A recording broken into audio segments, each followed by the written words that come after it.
Hello बच्चों, आप सभी का स्वागत है आपके अपने YouTube channel success will be yours में।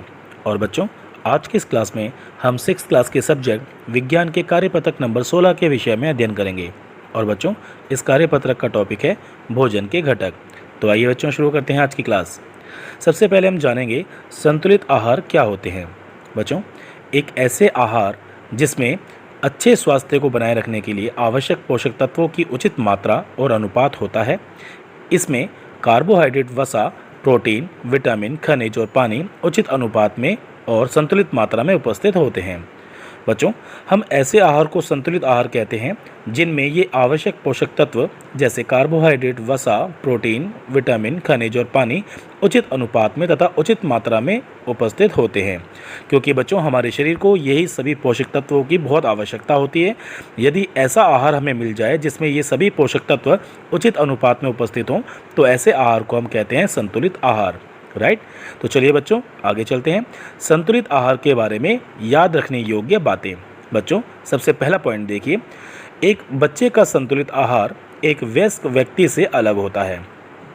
क्योंकि बच्चों, जो बच्चा होता है उसका शरीर धीरे धीरे करके बड़ा होता है, उसके शरीर का विकास और वृद्धि दोनों होते हैं। तो ऐसे में बच्चे का जो संतुलित भोजन होता है, जो संतुलित आहार होता है, वो वयस्क व्यक्ति से थोड़ा अलग होता है। क्योंकि बच्चों के खाने में या बच्चों के आहार में प्रोटीन की मात्रा थोड़ी ज़्यादा होनी चाहिए, क्योंकि इनके शरीर को वृद्धि और विकास की ज़रूरत होती है। तो पॉइंट नंबर 2 देखिए बच्चों, एक बढ़ते हुए बच्चे को अपने आहार में एक वयस्क व्यक्ति की तुलना में अधिक प्रोटीन की आवश्यकता होती है, क्योंकि शरीर के वृद्धि और विकास के लिए प्रोटीन की बहुत ज़्यादा ज़रूरत शरीर को होती है। राइट। पॉइंट नंबर 3 देखिए बच्चों, एक बढ़ते हुए बच्चे को हड्डियों के निर्माण के लिए कैल्शियम और फास्फोरस जैसे खनिजों की अधिक आवश्यकता होती है किसी वयस्क व्यक्ति की तुलना में। क्योंकि बच्चों, बच्चे का शरीर धीरे धीरे करके बढ़ रहा है और वयस्क व्यक्ति का शरीर पूरी तरह से उसकी वृद्धि हो चुकी होती है, तो उनको इतने ज़्यादा कैल्शियम और प्रोटीन की ज़रूरत नहीं होती जितना कि किसी बढ़ते हुए बच्चे को या छोटे बच्चे को इनकी ज़्यादा ज़रूरत होती है। राइट। तो वयस्क व्यक्ति को इन कैल्शियम और प्रोटीन की कम ज़रूरत होती है और छोटे बच्चे को कैल्शियम और प्रोटीन की अधिक आवश्यकता होती है। पॉइंट नंबर 4 देखिए बच्चों, अधिक शारीरिक श्रम करने वाले व्यक्तियों को अपने आहार में अधिक कार्बोहाइड्रेट की आवश्यकता होती है। बच्चों, जो जीवन में बहुत ज़्यादा काम करते हैं, बहुत ज़्यादा परिश्रम करते हैं, जैसे किसान, मजदूर और बहुत सारे काम जो हैवी काम करने वाले व्यक्ति होते हैं, उन सभी व्यक्तियों को अपने खाने में कार्बोहाइड्रेट की अधिक आवश्यकता होती है, क्योंकि कार्बोहाइड्रेट के द्वारा उनके शरीर को अधिक मात्रा में ऊर्जा मिलती है। इसीलिए बच्चों, ऐसे शारीरिक श्रम करने वाले व्यक्तियों को कार्बोहाइड्रेट प्रचुर मात्रा में उनको लेना चाहिए अपने भोजन में।